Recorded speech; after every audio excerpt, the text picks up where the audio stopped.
It's been cultivated for at least 3 million years. Once consumed as a bitter drink, sacrificed as an offering to fertility gods, and used as currency, its role has changed over time. Now, Canadians consume about 5.5 kilograms per person per year of the stuff, whether it be milk, white, dark, hot, cold, in cookies or in cakes. A guilty pleasure for some, a lucrative business for others. Chocolate has changed the world.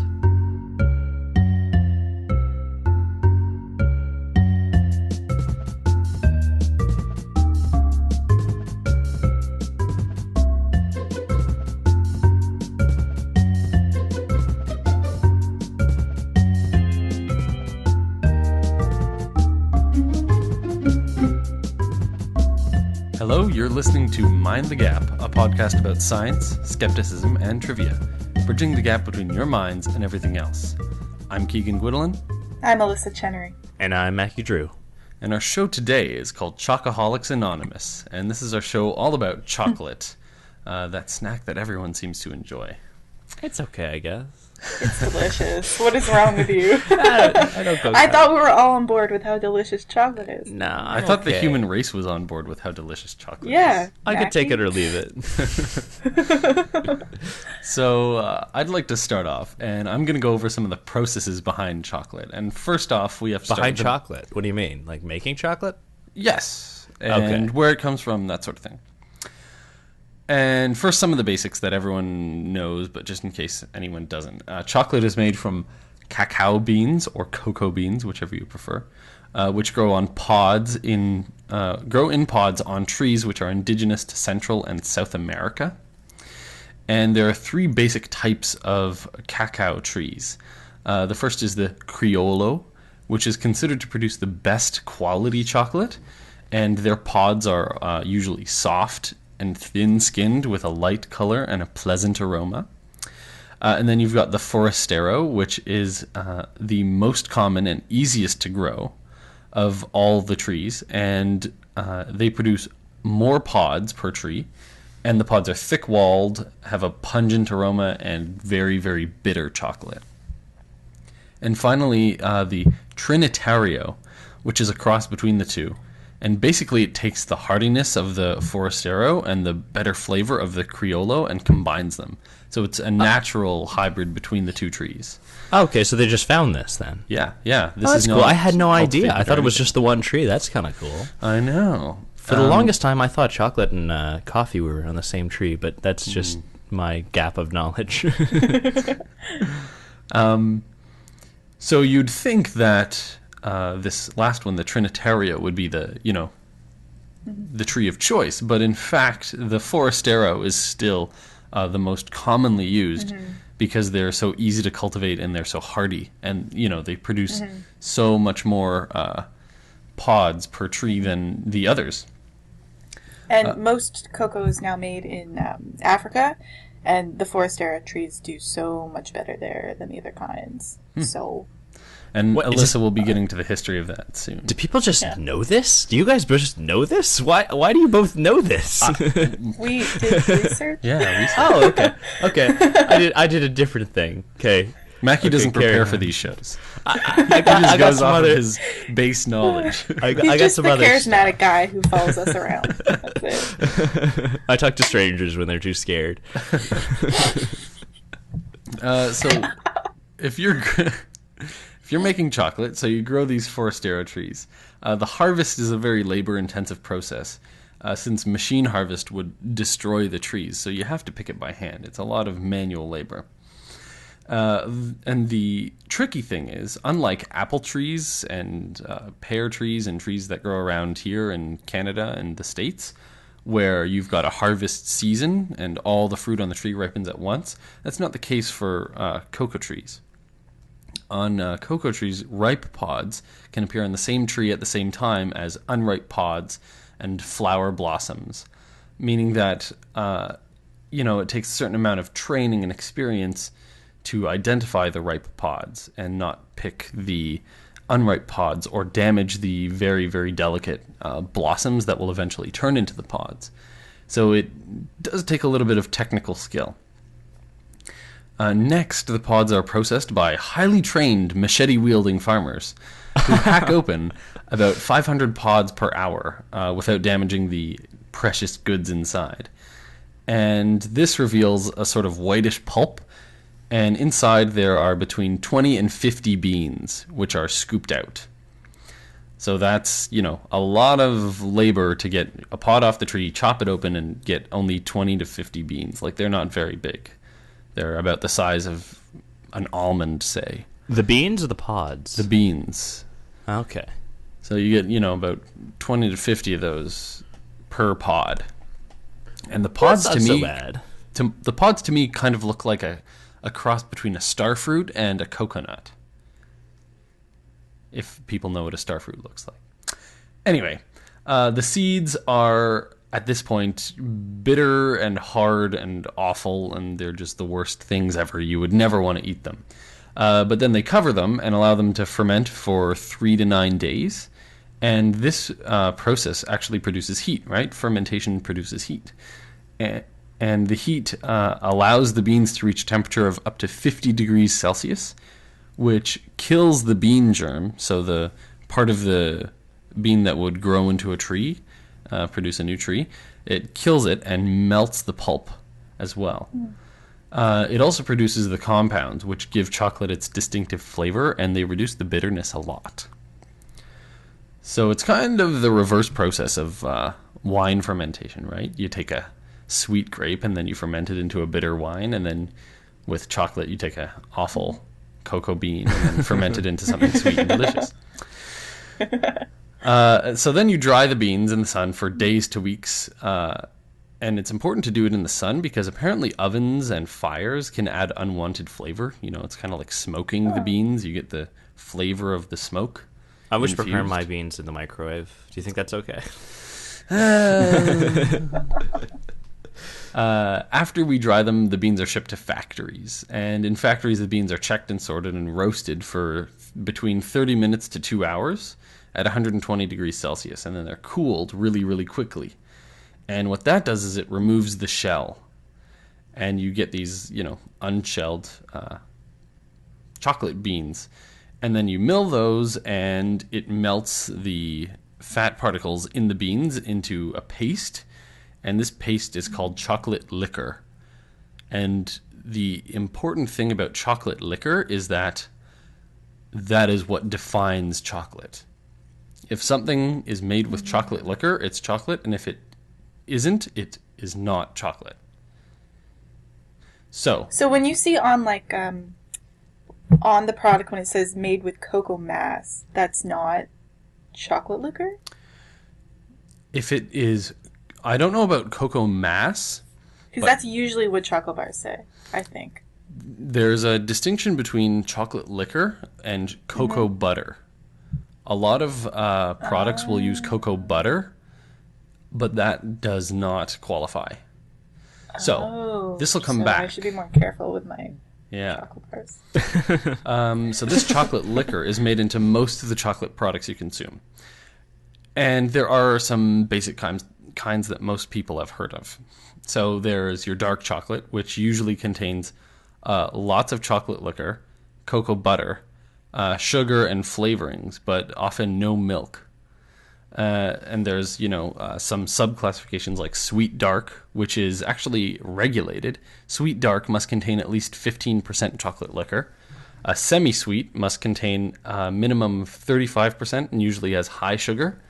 And bittersweet contains a minimum of 35%, but has a very high cacao butter content. And then, you have your milk chocolate, which was actually made possible by the invention of powdered milk in 1867 by the chemist Henry Nestle. So this was, the first person. I wonder if he was able to make money off of that invention. If I were him, I would have started a company. Sell some chocolate or whatever. Yeah. So he invented powdered milk because when they tried to add normal milk to the chocolate, it messed with the consistency and it just didn't work. So he invented powdered milk and then added it to chocolate liquor, and it made milk chocolate, and it was very, very sweet. It contains a lot of sugar, 30 to 45% cacao, and it also tends to be less crisp than dark chocolate, since cacao is what gives chocolate its snap when you break it in your hands. So you can sort of tell the, I guess, purity of the chocolate by how well it snaps. After milk, we've got dark milk, which is similar to milk chocolate because it has the powdered milk, but it also contains a higher percentage of cacao, I could totally which get is behind that. 45 to 70%. And I think that's what you usually buy in like a bar form. Oh. Is you buy dark milk. You usually don't buy dark chocolate. Usually dark chocolate is reserved for cooking and baking. Alrighty, well, I'm going to delve back a little bit into the history behind cocoa and chocolate. And it started about 2,000 years ago in Mesoamerica, where cocoa, and I'm going to call it cocoa because saying cacao is weird. That's fair. I don't like it. I don't like it. So cocoa began to be made only in a drink form in Mesoamerica. And the Mayans actually inherited the knowledge of how to make cocoa from their ancestor civilizations. But the Aztecs couldn't make cocoa because of their climate. Hang on, what were So the they ancestor traded. civilizations? There's just a whole bunch of little ones. I watched I a didn't wanna History do- Channel show that said they were from Atlantis. I heard they were from the aliens. They're aliens that came down. I don't know. No, I'm there's just some like groups of people that were cultures before technically Mayan culture began. We'll just use the normal scientific thing. We'll call them Proto-Mayans, and then we'll be done with it. Ah, okay, fair. There we go. So the Proto-Mayans invented cocoa as a drink. But the Aztecs, they couldn't make cocoa because of their climate. So they traded for cocoa with the Mayans, and they also demanded it as a tribute from the people that they ruled, various people. We Give demand us your cocoa. Seriously. They used it in like religious rites, and it was very important to them. Very important to course. me, too. Yeah. In 1521, Hernan Cortez, a Spanish explorer, conquered the Aztec people, and then he took all of the cocoa that they had on hand and just shipped it back to Spain. I know. Jerk. But of course, in Spain, it quickly caught on. So then he and the Spanish in general started to demand cocoa production from the same people that the Aztecs had ruled and demanded it from. And Cortez himself said that chocolate was, and I quote, "the divine drink which builds up resistance and fights fatigue. A cup of this precious drink permits a man to walk for a whole day without food." And the Spanish believed him, and so did the Catholic Church, so it became a nutritional substitute for priests and officials who were fasting. Yes, It's so not, you could have that's chocolate not while you're fasting. untrue. I mean, it is really calorie dense, right? Yeah, I've Yeah, heard no, that no. a Has a bit of single... caffeine, too. I've heard that a single chocolate chip gives you enough energy to walk for 100 feet. Well, there you go. Yeah. That doesn't seem like that much to me. Maybe I'm crazy, but Well, it's only a single thing, right? Yeah, And I it's guess a they were chocolate also drinking it like, well, they added a lot of like spices and like there was a Yeah. lot of sugar yeah. in the drink too, so that's gotta help. And the Spanish also invented a tool called a molinillo, or it's just like a wooden stirring stick, which made it easier for them to whip the chocolate up into a smooth foam.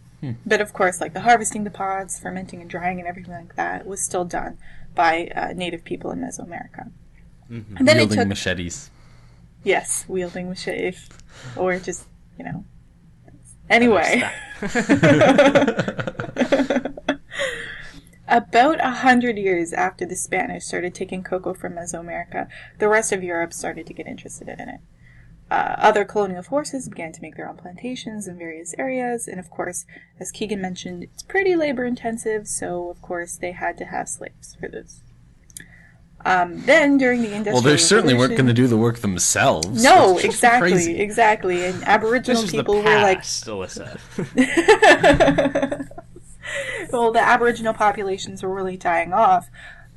European diseases, poor living conditions, etc., killing them. So, Africa, slaves. Then, during the Industrial Revolution, methods were invented for making solid chocolate. Everything Keegan talked about. Cadbury, Nestle, Lindt, all got started, which leads us to the modern day. But some things haven't changed. cocoa production still involves a lot of slaves and a lot of child labor because the main producers of cocoa are actually the Ivory Coast, Ghana, Indonesia, and Nigeria, thanks to colonial plantations. And the Ivory Coast especially is a destination for trafficked children. Essentially, they're promised paid work, housing, and education, and instead, they're forced to be slaves on cocoa farms. So after the slaves, or sometimes really poorly paid farmers, produce cocoa seeds, a middleman collects them all and brings them to a central location, like a major city, where exporters purchase them. And 90% of the farmers in the Ivory Coast both grow and depend on cocoa, so it's their primary or only crop. So when the market fluctuates a bit, it really affects them. Some farmers aren't paid enough to buy those middlemen to even cover the cost of their production, which explains the slaves. And you might be thinking that you buy fair chocolate and thus you avoid supporting all of these problems. And it's kind of true. Fair Trade International made standards for fair trade in the 1980s, although there were many different forms about it beforehand. And the basic idea is that a standard price is set for cocoa and some other products. And buyers have to pay that price even if the market price is lower than it. But if market price goes higher than that, they have to pay the higher price. On top of actually buying the cocoa. Yeah, I thought it was okay. How did they get them to sign up for that? I'll talk to you about it. All right. It's interesting. All right. But on top of, it seems to be, on top of that, they even pay a fair trade premium, more money, which has to go into community development projects. Though sometimes it goes into increasing the production and efficiency on the farms. Of course, there's some catches. In order to be eligible for fair trade farms, never mind, it's just starting again. Okay. In order to be eligible to be fair trade, farmers can't use child labor or any kind of forced labor. They have to pay employees at least the minimum wage set in the country.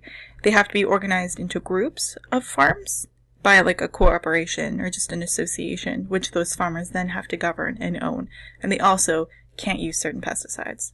See, I gotta say, I was not sold on fair trade, but now it sounds like a pretty good idea. Well, there's a lot of problems that I'm just about to get into. I'm excited about those. I love problems. There are so many. I didn't even know where to start. This is not an exhaustive list in any way, shape, or form. I'm only going to do the most basic criticisms of fair trade. Firstly, farms that are eligible to become fair trade certified are already the richest farms. And when a farm becomes fair trade certified, it tends to attract all of the available aid in the area from NGOs, which are non-governmental organizations, like we said last episode. So the criticism is that we're collectively missing the most vulnerable people. Then there's the thing about minimum wage. Well, it's not much to say that you're a step above slavery, firstly. And secondly, the Ivory Coast, where most cocoa is produced, the minimum wage is only 41 cents an hour, and it hasn't changed since 1994. So with inflation, they've been collectively making less money for the last 20 years. Secondly, there's not much demand for fair trade products, so farmers can only usually sell a portion of their crop as fair trade, even though their entire farm then still has to have the extra costs of certification and audits and approved labor and farming practices. Then, sometimes farmers are bullied into funneling their extra money back to the corporation in return for that corporation's loyalty. It's called a kickback. If they don't give that money back, the corporation will just buy from some other fair trade farm because there's plenty, so they usually threaten them. If you want to look into any specific company from which you purchase fair trade products, you'll want to be careful about what kind of study you're looking at before you draw any conclusions. There have been very few impact studies, and although there have been very many case studies, some case studies have been, called impact studies when they are definitely not. Yeah, aren't case studies for economics, useless anyway? Well, it depends. If you want to go to Starbucks and buy their one cup of coffee that comes from a very particular farm and they have case studies available for you, it could be very useful to you. But of course, they don't look at the whole impact of fair trade. Impact studies are meant to look at the entire community, all the pros and all the cons. Whereas a case study looks at a single... Yeah, just a single thing. Usually are farmers getting enough money? Have their lives kind of improved? But it won't look at are more or less people working at the farm now? How is the community doing? Has their purchasing power actually been going up? Even the people working at the farm may not be making enough money. Exactly. And the weirdest thing about even when there's impact studies, they often don't ask the farmers what they think about fair trade, which is probably a really important aspect. And even when you do an impact study, it's really hard to tell where the pros or cons are coming from because fair trade tends to attract all of the other NGOs' attention in the area. So who is really benefiting them? It's hard to say. And then with such uncertainty about the actual results of fair trade, some people argue that it's just a selling technique that's really unethical. People buying fair trade chocolate pay more for that chocolate because they think they're supporting farmers in other communities. See, that was what I thought of when I first heard about fair trade.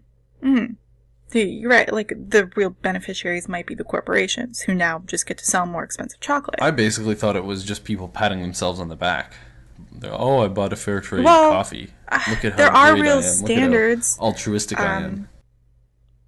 Well, there's certainly an element to that where we would rather do things like charity than actually change the system and really benefit people because we would rather just feel good. It's like when you're like a high school student in North America and you're encouraged to go build a school. Like, no, you should be paying people in the country to have jobs and build schools. Yeah. Like, they don't need schools, they need teachers. Like, no. They say, oh, it's a life-changing experience for young people. No, exactly. It is not. It is a fun vacation where you feel like you're doing good and you're not really. That's good. Yeah, I'm glad you're dispelling that. I used to be kind of okay with fair trade. Like, it was never like, yay, fair trade. I've always avoided buying fair trade because it feels so wooey, you know? It does. It feels wooey. Well, not all of it is, and you should certainly look into it.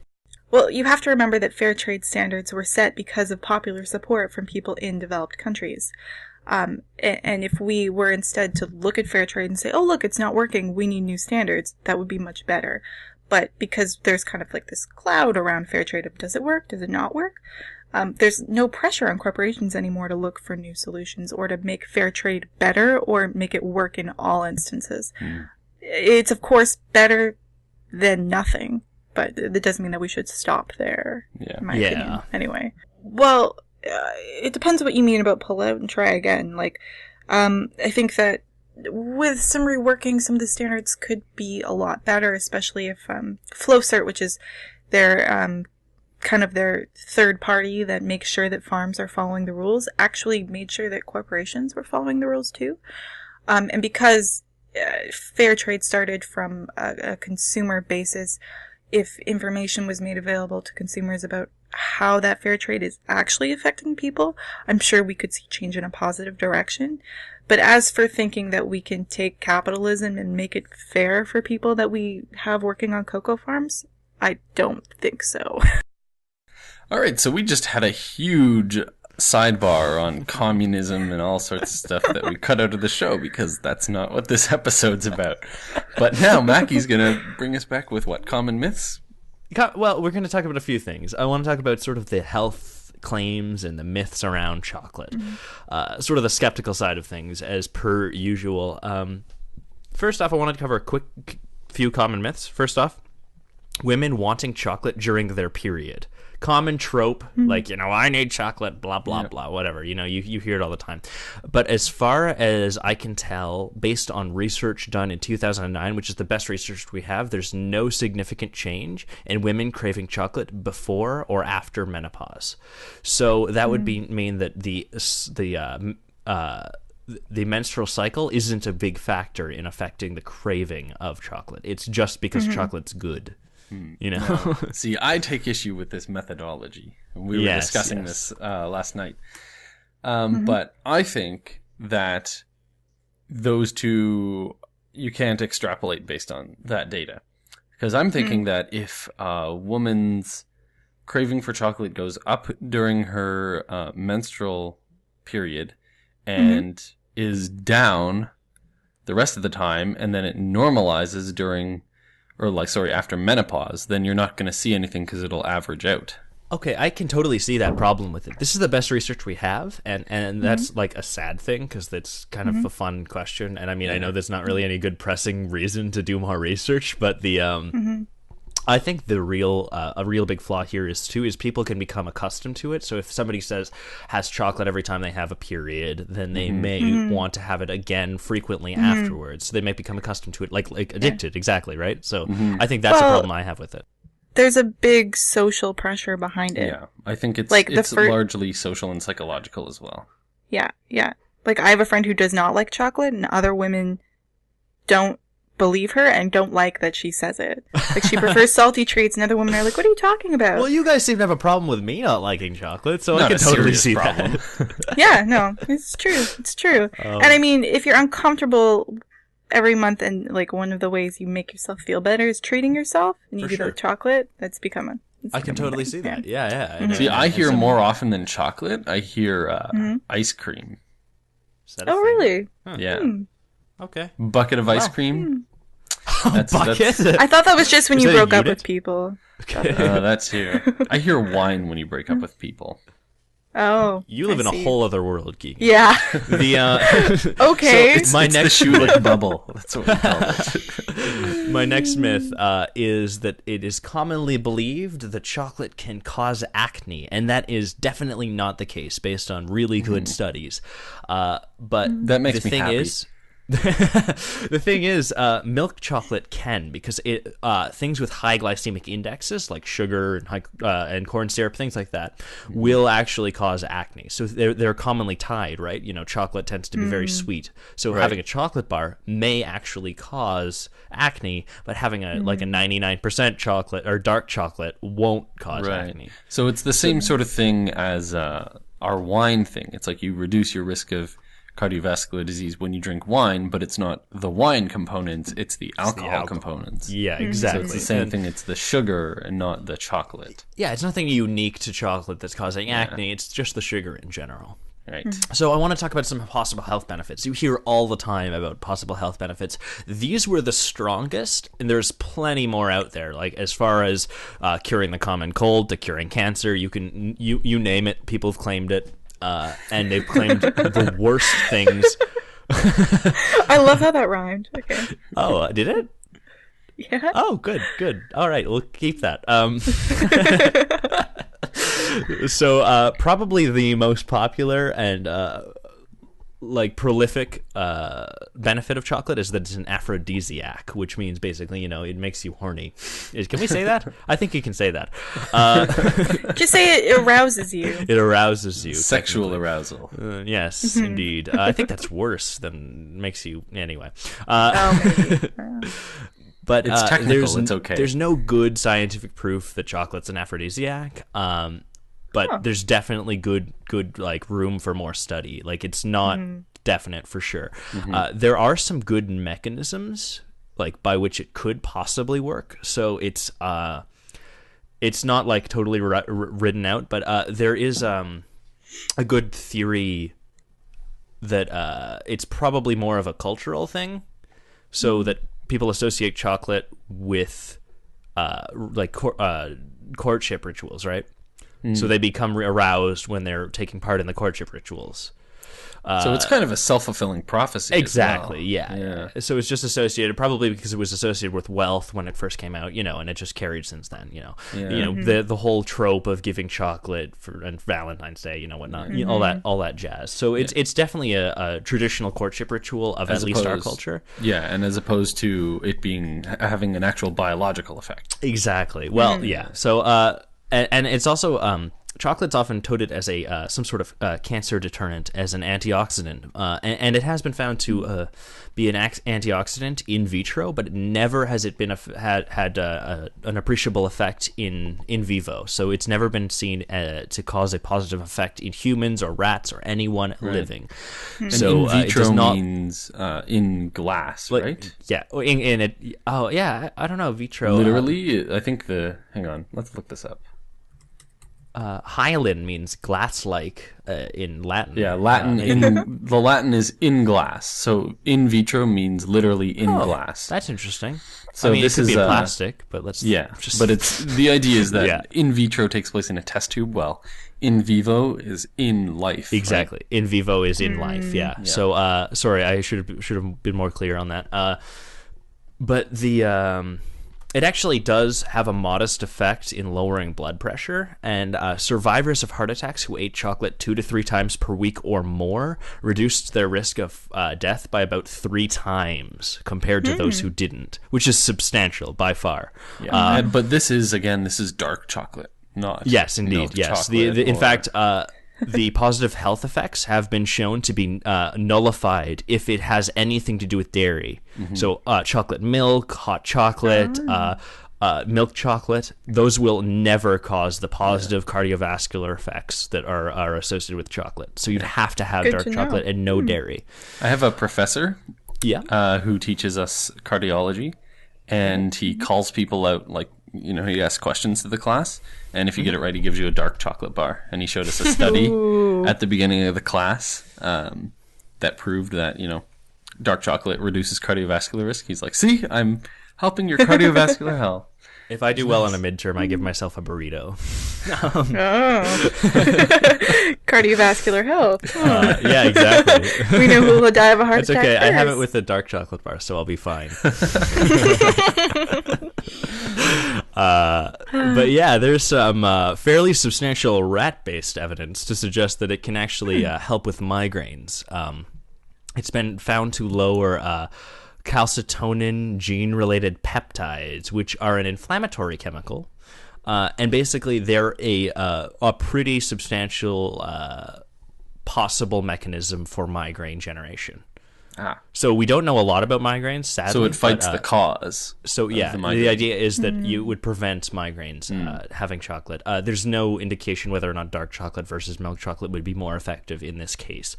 Well, you'd think that if it's something in the chocolate itself, it would be more beneficial to avoid extra stuff. Yeah. Hopefully so we can isolate higher some of the concentrations compounds of if they are effective. But yeah, chocolate also has a lot of stimulants. So for instance, caffeine, serotonin, and dopamine, to name a few. But and this can be like a really good utility for, like, say you're in a bad mood or low on motivation, so you can have like caffeine, right? And that's why people use it for like feeling better, because it actually makes them a little bit happier, and it also makes them a little bit more stimulated. And some equivalences for caffeine, the amount of caffeine in chocolate that I have, because people are most familiar with that, right, as a stimulant. Yeah. 1 bar of milk chocolate, about 160 grams, has about 20 milligrams of caffeine, which is just less than a can of Coke's worth of caffeine. Wow. And 1 bar of dark chocolate has about 70 milligrams of caffeine, which is slightly more than an espresso shot. Wow, So you're that's looking a at lot. quite a substantial amount of caffeine, yeah. People usually categorize chocolate as having very little caffeine when it really doesn't. It has a substantial amount that could affect you for sure. But caffeine consumption has been loosely tied with depression, anxiety, and hostility, so you shouldn't use it to treat any kind of like long-term depression. Just go to a doctor, maybe. Like, don't say, I'm in a crappy mood my whole life, I should have chocolate all the time. You know what I mean? Chocolate every day. 7 cups. Yeah, maybe you should just work on that. But chocolate can actually be also quite addictive. It's been found to be truly addictive and not just habitually addictive, although we don't know which compound is actually tied to that addictive nature. And women actually do have a tendency to become more addicted to chocolate than men do, and this is apparently due to the very glaringly different differences in how chocolate consumption affects the brains of men versus women. Or that socially women have more exposure to chocolate? What? Sorry? Or couldn't it be that women have more social exposure to chocolate? It could be more impetus to it's be like addicted? there are like stupidly glaring differences in how they I'm process in sure. the brain. I'm just saying that I think you should take that into account. Any number of reasons could be the reason why, but yeah, there are good physiological reasons why that might be the case as well. But of course, the addiction can lead to weight gain as well, and it's pretty substantial for people who have dark chocolate frequently to gain more weight than those who have who abstain from chocolate. So a lot of Big surprise there. A lot of cardiologists do not recommend chocolate because people tend to become addicted and overconsume, and that's like sort of shooting yourself in the foot, even though the dark chocolate has a positive cardiovascular effect. So unless you can control yourself fully, you may want to abstain from actually using that as a preventative measure for cardiovascular disease. Well, I mean, you can see how that would backfire, It's like for people sure. feel guilty when they have, when they have chocolate in excess or whatever, but if your doctor says so, I have a doctor's note to eat chocolate. Yeah, I should eat Yeah. 1,000 pounds of chocolate because more is always better. I want to stress right now can we just talk about moderation for a minute? People seem to get like this obsessed with these concepts of being able to like cure themselves with just like, oh, this is good for me. It's infinitely good for me. The more I have, the better. It's never the case. That has never been true. No. Antioxidants are extremely carcinogenic if you have too many, and it's not that hard to get overdose on antioxidants. Same thing goes with chocolate. You know, like you can have too much chocolate and you can ruin the positive effects. I don't understand why people are so like black and white about these issues. Can we be gray for a minute? But also, chocolate has an appreciable amount of lead content, and it has potential to cause mild lead poisoning, acutely or chronically. And there's not like very clear data about how much lead is in chocolate, because apparently American studies tend to show very, very little lead content. Scandinavian studies tend to show very, very high chocolate measured the same chocolate, which is very strange. So we don't have good data on that, but it's not something you should really be concerned about unless you're having absurd amounts of chocolate. So don't worry about it too much. But I kind of want to talk about theobromine poisoning, which is one of the stimulants in chocolate. It actually works by the same mechanism as caffeine, which it means it blocks the adenosine diphosphate receptors, which Keegan's familiar with, and I'm sure some of the audience is. Alyssa, are you familiar with adenosine diphosphate? Only in name. Okay, really. Well, basically, it's your body works in a currency of energy based on adenosine diphosphate or triphosphate. So when it's depleted and it's got less energy, it's adenosine diphosphate. So when you're tired and low on energy, you build up adenosine diphosphate. So caffeine actually blocks the ability to detect this chemical. So you can't detect that you're low on charge, basically.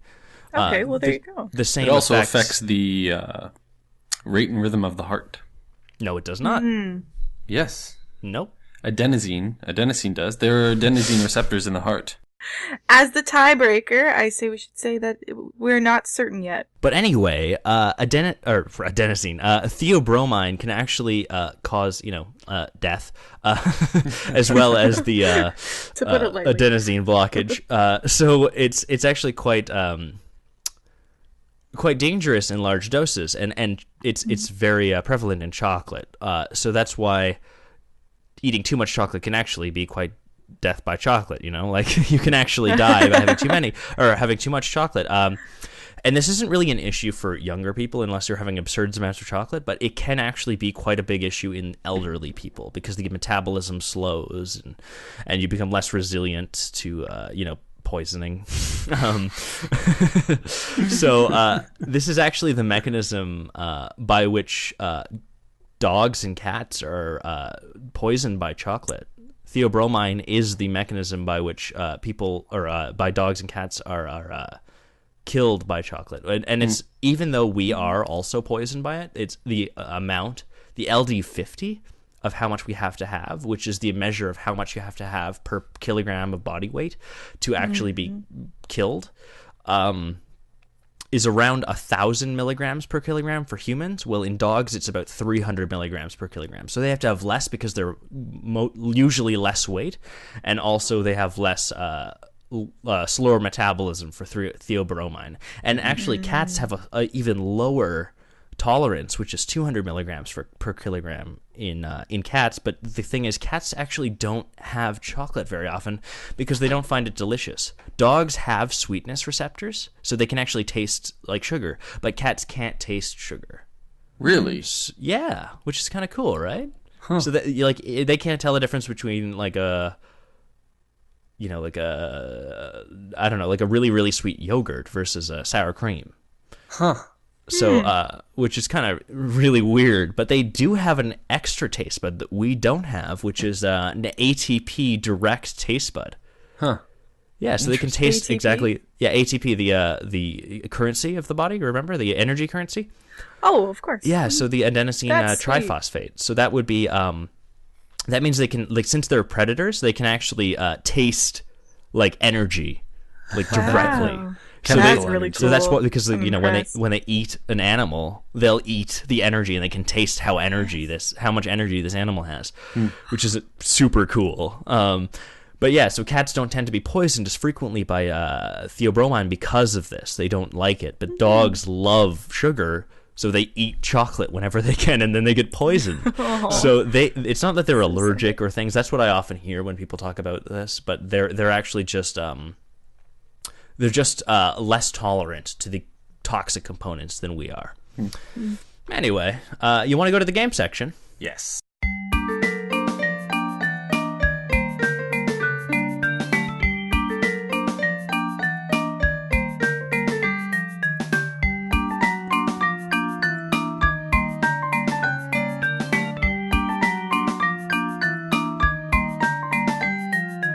All right, welcome to our games section.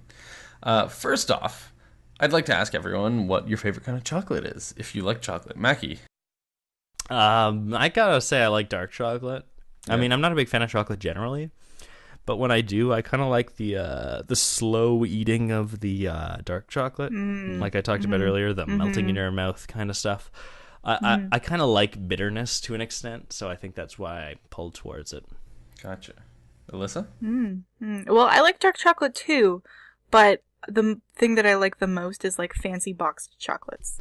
Like if there are just like 6 really fancy, like all kind of different like chocolates, and I like trying new like truffles. That's. Well, see, for me, you make me look like I don't know, a hick. Plebeian. Yeah. I've been on a kick because of like studying and all that stuff, so I just like snacking things. So I have been on a milk chocolate almond kick. They're so good. Also perfectly acceptable. You know what? It's Can I delicious. change my answer? Because I love chocolate covered coffee beans. Oh, really? I didn't even know those were a thing. So good. Yeah, Go to Bulk those are Barn. fun. Oh my god, and they're stupid because they make you so energetic and you don't even realize because you're eating all these little chocolate beans and then they're just like really and then affecting the you. collective force. Yeah. Smack. All right, let's move on to Gap Facts.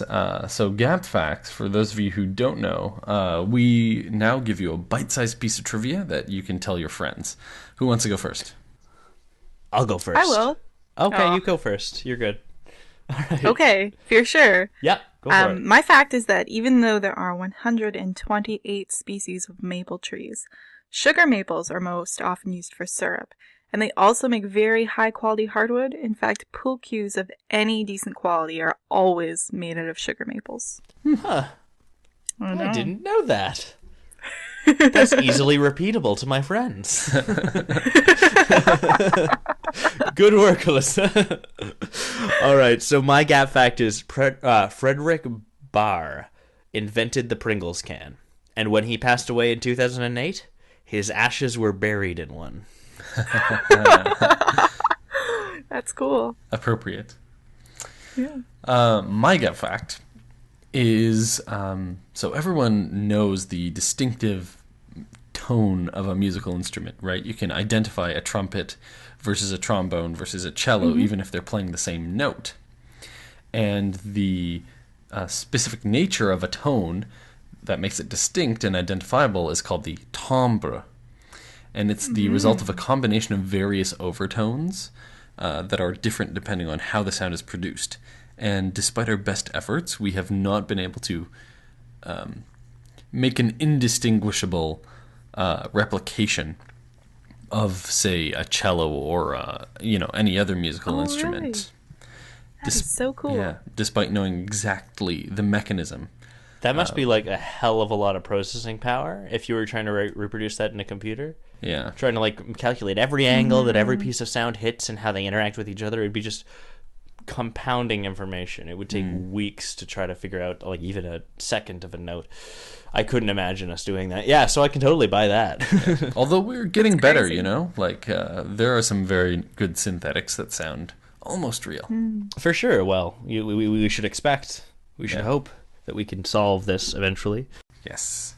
All right, let's move on to our quiz section. And so today I've got an appropriately themed chocolate and candy segment. Yeah. And this is a, what do you call it, Mackie? Combative quiz. A combative quiz. So same thing as usual. I'll give you like a class, and you choose one or the other, right? Yep. So, the opening question, which I call Rally for Serve, this will be the first person to answer. All right? Yep. Okay. What color M&M was sold for the Valentine's Day season due to the urban myth that this specific color of M&M was an aphrodisiac? Red. Pink. Nope. Green. Blue. Green. Purple. Alyssa. Green? You get Yeah. it. Green. What? So Weird. bags All right. of just green M&Ms were sold for this purpose. That's really weird. Yeah. Yeah, I hate to break it to you guys, but they're all the same. Yeah.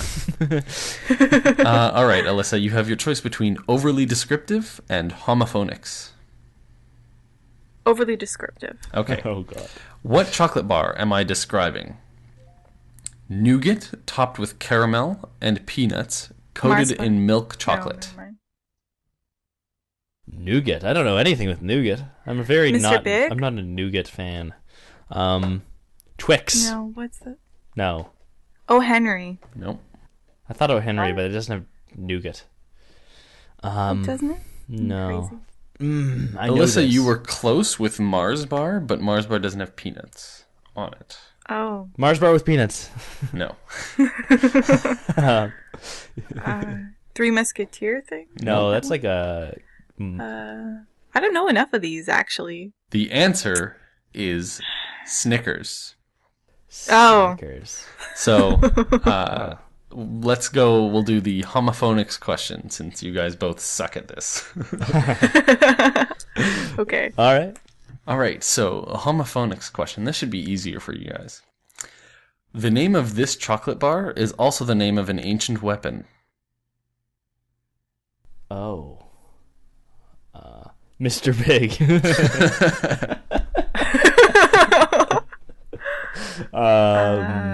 The Arrow. arrowhead? Arrow. I'll give that to Alyssa. I Yeah. heard her first. Good. So that's 1 point for Alyssa, 0 for Mackie. Your next God. choice, you have Out of This World or... Wait, isn't that 2 points for me? No, the first one was a the rally first for one. serve. Fine. Yeah. Tennis. Okay, go ahead. Out of This World or Delicious, Delicious Oblate Spheroids? Two oblate spheroids. Well, I don't know what those are, so out of this world. All right. Oblate spheroids are the shape of the Earth. Oh.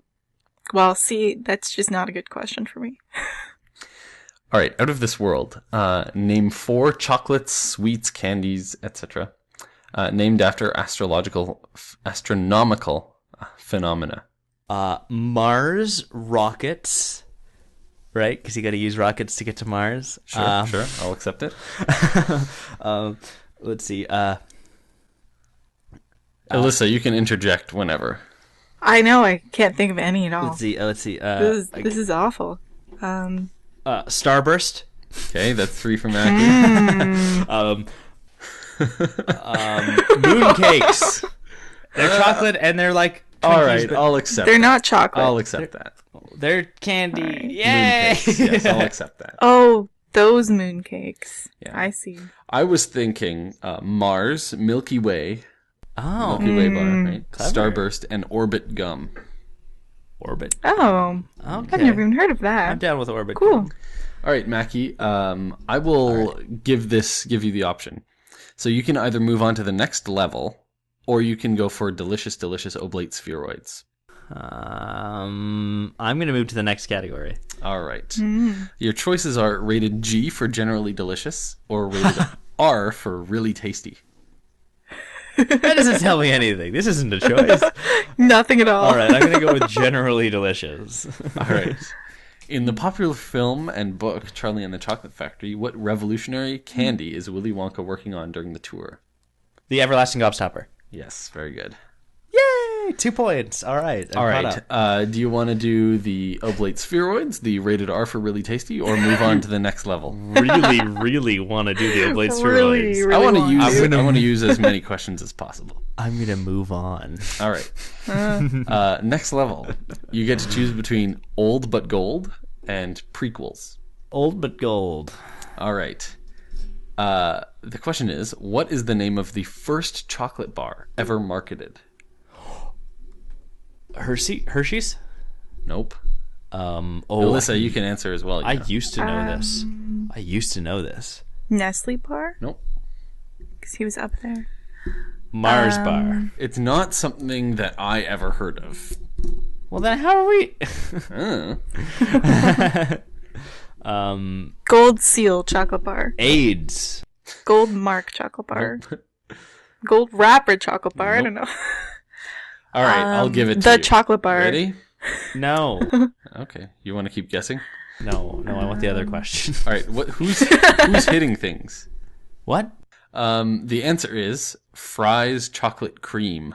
Never No. never would have gotten No. that. No. Why would we ever get that? First chocolate bar ever marketed. That's cool, though. Well, it's a cool fact. All right, so we'll give you prequels. What chocolate fruit came before the Terry's chocolate orange? Chocolate. Cherry's chocolate cherry. I would assume apple, because apples are the general Apple is fruit. correct. Ooh, all right. Damn. Terry's All right, so chocolate what's- apple. Pulling ahead. All right. The last round. Ooh. So, Alyssa, you've lost this officially. No, Yeah. because if she Something- gets the Okay. tie, then she can. No, we because can the first tie-break one it with the doesn't last count. Yeah. Because The score's Keegan's a 3-1. snob. Oh, Jesus, really? Yeah. I thought it was Yeah. okay. Yeah. Yeah. All right. Question 5. You get to choose between colors and dyeing to change, and that's dyeing as in dye. So these are both color related. You're in the wrong show. So Mackie, choose. Dying. Okay. Why were red M&Ms eliminated in 1976 and replaced with orange? Because the red dye was found to be dangerous? Because they were thought to be unlucky. The red ones were omitted because people didn't like them, but they Because were the same red one taste. leaked too much onto your hands. The red Mackie one was close the first time. the red one. What did I say the first time? Because it was not delicious. It was because there was a it taste seen to it and be, people it was didn't like seen it. to be dangerous. The red dye tended to be people tended to be allergic to it. Nope. Someone died of it and it created a huge press problem. And Eminem was like, you know what? We'll just get rid of it's You it. know not what? worth it. I'll give that one to Alyssa. All It's right. not quite Oh, right, really? but I'll give that one to her. The dye amaranth, which is red, was a suspected carcinogen. However, M&Ms never actually contained this dye. They only pulled the red M&Ms to satisfy worried consumers. That's hilarious. Yeah, What so a people great stopped example. eating red-colored things, and yeah, so Wow. There That's you go. hilarious. You And I still won, definitely Mackie, think by she a should have. great I deal. definitely think Alyssa should have gotten that one because she was right on. yeah, she was close. All right. All right, so the final score is Mackie 3, Alyssa 2. So well done, Mackie. Nice. All right. And we'd be tied if the first question counted. Yeah, Yes, I don't know why it that's true. doesn't, but sure. If you Yeah, I want don't to, know we why can they go do into a it. tiebreaker round. No, we don't have time. right. No, it's okay. I want to win. All right. Like you won. All right, well, that's the show. Email comments and questions to mindthegaphosts@gmail.com. Our next show will be called Inventive Individuals. Subscribe to us on YouTube, iTunes, Double Twist, or the podcast feed of your choice. And also be sure to like or rate us depending on your platform. Thanks for listening. If you want to view paradise, simply look around and view it. Anything you want to do it. Want to change the world?